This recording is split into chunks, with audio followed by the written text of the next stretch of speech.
जीवन एक चुनौती है, जीवन एक चुनौती है, स्वीकार करो। असफलता आएगी, असफलता आएगी, खुद को तैयार करो। पूरी दृढ़ शक्ति एवं मेहनत से संघर्ष करो। पूरी इच्छा शक्ति एवं मेहनत से संघर्ष करो, सफलता मिलेगी।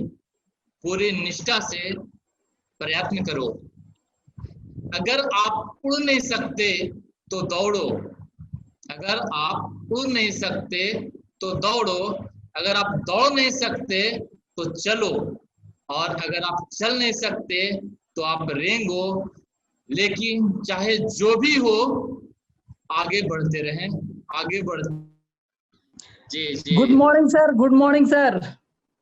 तो सर सबसे पहले मैं अपना थोड़ा सा परिचय बता दूं। जैसा पंकज सर ने बताया कि मेरा नाम अजय कुमार है।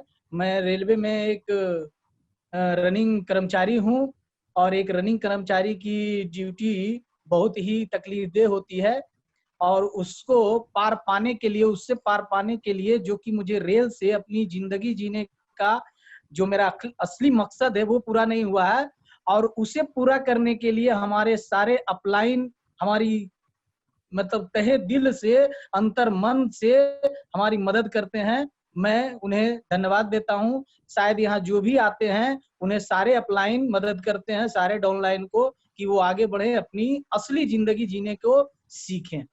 तो आज मुझे जो टॉपिक मिला है उस टॉपिक का नाम है आर्ट ऑफ सेलिंग, मतलब बेचने की कला। मतलब बेचने की कला मतलब बेचने का विज्ञान। आप विज्ञान से ही समझ सकते हैं कि ज्ञान, ज्ञान मतलब जानकारी होते हैं, अगर उसमें बी लग जाए तो विशिष्ट ज्ञान मतलब सूक्ष्म से सूक्ष्म जानकारी।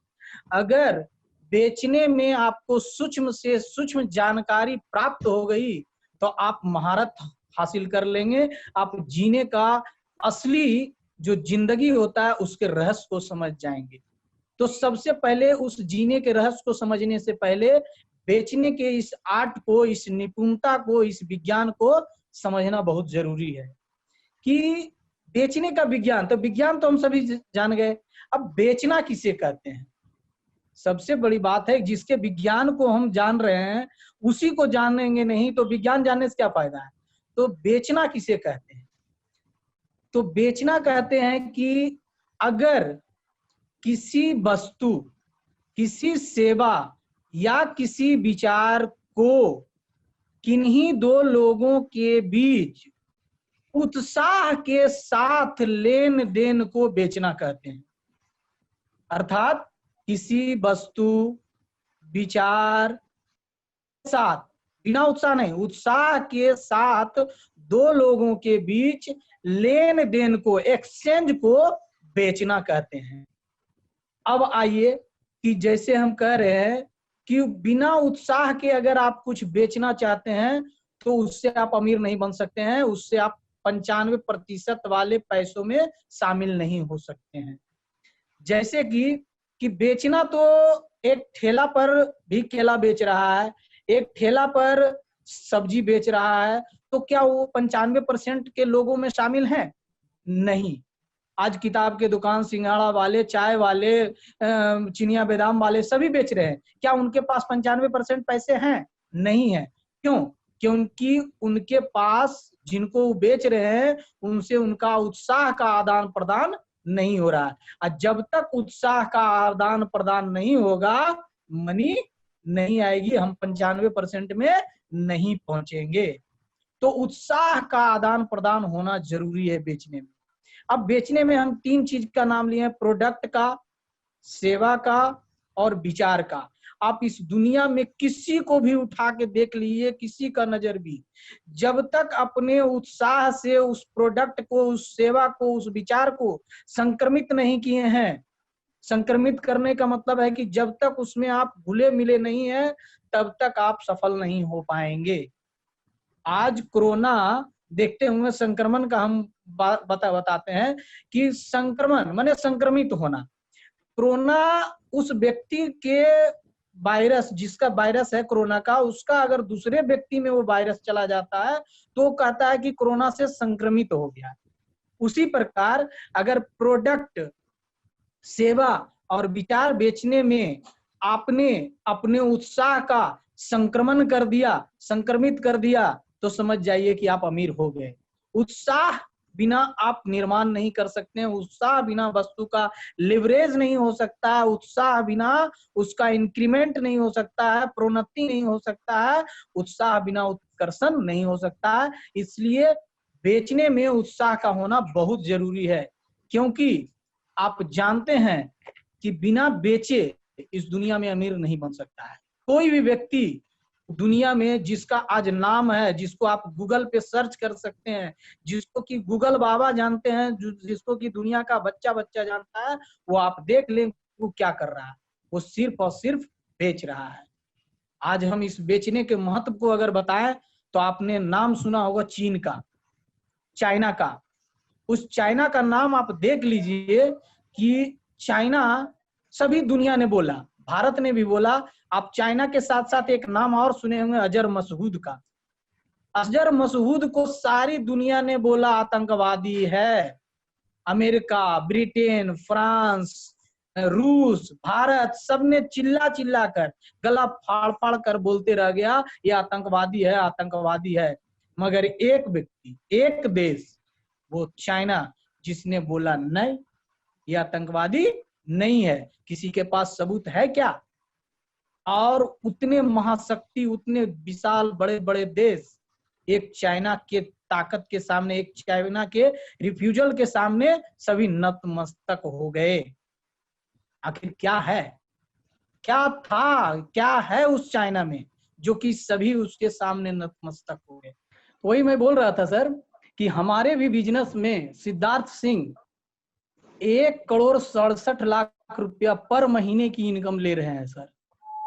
मतलब कि ये डायरेक्ट सेलिंग का बिजनेस में उन्होंने जो एथिक्स समझा है, उन्होंने जो विचार को समझा है, आज एशिया में टॉप अर्नर हैं। पूरे एशिया महादेश में सबसे ज्यादा इनकम करने वाले व्यक्ति हैं। अगर हम भी उस डायरेक्ट सेलिंग के बिजनेस को शर्म ना समझकर उनके द्वारा बताए गए नियमों को, गौतम बाली सर के द्वारा बताए गए नियमों को, सिस्टम को अगर फॉलो करें सर, तो कल के डेट में हम भी अमीर बन सकते हैं उनके जैसा।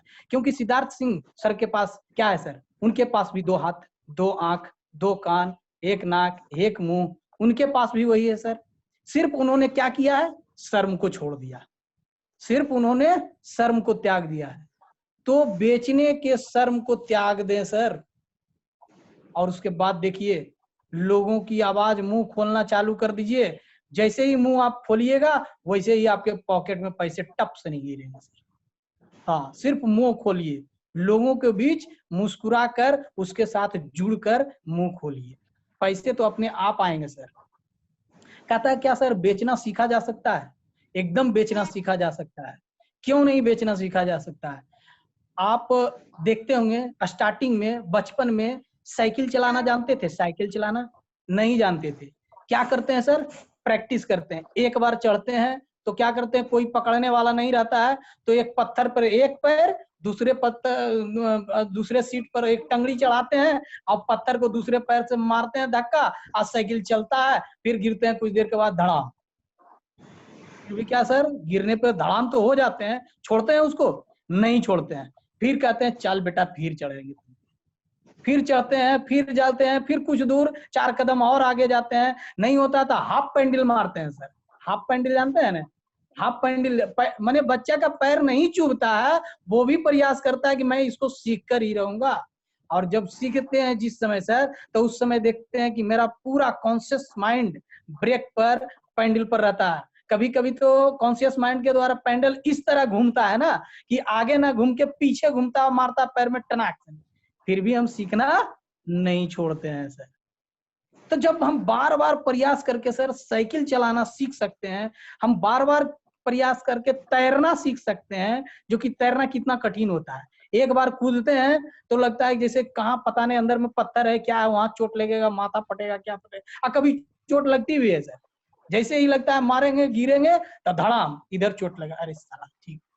फिर दूसरे तरीके से, तीसरे तरीके, जब हम महारत हासिल कर लेते हैं सर, तो पता नहीं कैसे कैसे तैरते हैं, उछल के जाते हैं भेल मछली की तरह नीचे, फिर ऊपर आते हैं।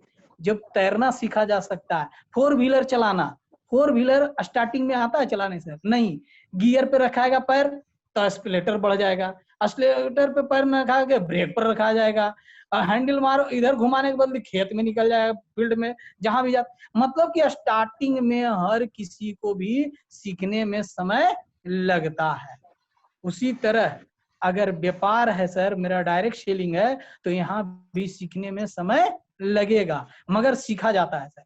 आज ऐसा नहीं है कि किसी ने साइकिल चलाना नहीं सीखा, आज ऐसा नहीं है कि किसी ने मोटरसाइकिल चलाना नहीं सीखा, आज ऐसा नहीं है कि किसी ने एरोप्लेन चलाना नहीं सीखा, और 4 व्हीलर नहीं चलाना सीखा, तैरना नहीं सीखा, यहाँ की जो क्या बोलते हैं सर उसको, जो पैर में चक्का लगा के चलता है, स्कीटिंग करना नहीं सीखा है। स्केटिंग माने कि हर कोई चीज को सीखा जा सकता है सर, टाइम लगता है। उसी प्रकार डायरेक्ट सेलिंग बिजनेस को भी सीखा जा सकता है। जैसे वहां चोट लगी थी साइकिल चलाने में, यहाँ भी चोट लगेगी, यहाँ भी परेशानियां आएगी, यहाँ भी दिक्कतें आएगी। जिस प्रकार हमारा हार्ट का बीट अप डाउन चलता है तभी हम जिंदा रहते हैं, वैसे ही यहाँ डायरेक्ट सेलिंग में भी अप डाउन जितना चलेगा उतना मजा आएगा, बशर्ते उस लाइन को अप डाउन बनाते रहे सर। अगर वो सीधी लाइन हो गया मतलब कि आप सो जाएंगे, आपका फिर बिजनेस रुक जाएगा। इसलिए उतार चढ़ाव तो यहाँ भी आएगी डायरेक्ट सेलिंग में, सीखना जरूरी है, सीख लिए तो आगे बढ़िएगा।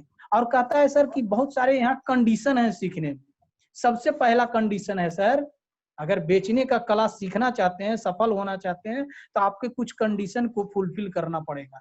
जैसे पहला, कस्टमर के साथ घनिष्ठता बनाना पड़ेगा, कस्टमर के साथ आपको रूबरू होना पड़ेगा। अगर आप बेचने जा रहे हैं तो मैंने पहले ही बताया था कि कस्टमर या फिर जिसको आप प्रोस्पेक्ट माने हैं उसके साथ रूबरू होना पड़ेगा, इतना घनिष्ठ होना पड़ेगा कि लगेगा कि हम उसके दिल में बस गए, वो हमारे दिल में बस गया। उस प्रोस्पेक्ट को ऐसा लगना चाहिए सर कि सबसे बड़ा हिमायती, सबसे बड़ा मददगार ये सामने वाला व्यक्ति ही है हमारा, और प्लस सबसे बड़ा ये प्रभावशाली व्यक्ति है। ये जो हमारे पास बैठा हुआ है ये प्रभावशाली है, हमारा मददगार है, हमारा हिमायती है, ऐसा लगना चाहिए सर। सबसे बड़ा ये मैंने कि नंबर 1 क्या ये आपको क्वालिटी आना चाहिए। दूसरा है सर, रिजेक्शन का हैंडलिंग आपके पास आना चाहिए। अगर बेचने में आप माहिर बनना चाहते हैं तो आपको रिजेक्शन का हैंडलिंग आना चाहिए। रिजेक्शन हर किसी को, आपको भी मिलेगा सर। रिजेक्शन जब मिलता है तो आपको रिजेक्शन को स्वीकार करना चाहिए। रिजेक्शन में क्या होगा कि आप उसको डिमोटिवेट ना होए, बल्कि उसको क्या करें, क्या और मोटिवेट होवे, उसके लिए अपलाइन से बात करें, उसके लिए बुक पढ़ें, उसके लिए यूट्यूब पढ़ें, उसके लिए और बहुत सारे मोटिवेशनल स्पीकर हैं उनकी वीडियो देखें। प्लस बहुत सारे नो मिलेंगे सर, बेचने में जाइएगा ना तो बहुतों जगह नो मिलेगा, उस नो को नो ना सुने सर, उस नो को नेक्स्ट अपॉर्चुनिटी सुने, तभी आप बेचने में सफल होइएगा। और एक पॉइंट होता है sir, first impression is the last impression, अर्थात आप अपने जो इंप्रेशन होता है जहां आप जा रहे हैं बेचने के लिए, अपने विचार को, अपने प्रोडक्ट को, अपने सेवा को, वहां इंप्रेशन बना के जाइए। वेल ड्रेस्ड में जाइए, वेल लैंग्वेज का यूज करिए, भाषा का एकदम शालीनता से प्रयोग करिए, यही उसका आपका विचार ही आपको बेचने में सफल बनाएगा सर। प्लस सबसे बड़ी बात है कि प्रत्येक दिन आप अपने आप में 60 मिनट, कम से कम 60 मिनट आप अपने आप को दें, अपने आप के डेवलपमेंट में दें, अपने आप के डेवलपमेंट में, जैसे बोलने की शैली में दें, एक्सरसाइज में दें, विचार में दें, दूसरों को किताबें पढ़ने में दें, ये 60 मिनट कम से कम आप अपने आप को दें। प्लस सबसे बड़ी बात है, अपने प्रोडक्ट पर विश्वास रखें सर। जो प्रोडक्ट आप बेचने जा रहे हैं उस पर आपको 200% विश्वास होना चाहिए। आपके उस प्रोडक्ट के प्रति 200% के साथ आग उगलें सर सामने वाले को, इतना कि my product is better than all over of India, other जितना है उसमें सबसे बढ़िया प्रोडक्ट है, सबसे गुणकारी है। आपको इतना जलवा आपके अंदर होना चाहिए सर, तभी आप बेच पाएंगे। उसके बाद कहता है अपने आप में सदैव दिन प्रतिदिन कम से कम 10% इंप्रूव करते रहें, अपनी वैल्यू को बढ़ाते रहें, तभी आप बेचने में सफल होंगे। प्रत्येक दिन 10 से 20 लोगों के साथ, नए लोगों के साथ रिलेशन बिल्ड करें। चाहे वो आपको रास्ता में मिल जाए, ट्रेन में मिल जाए, बस में मिल जाए, कहीं भी मिल जाए, वहां से रिलेशन हाय हेलो के साथ रिलेशन बिल्ड करें सर। और जब रिलेशन बिल्ड होगा तभी आप उसके साथ कम्युनिकेशन साध सकते हैं। इन सारी अगर बातों को ध्यान देते हैं सर तो हम बेचने में माहिर हो सकते हैं। ठीक है सर, थैंक यू सर।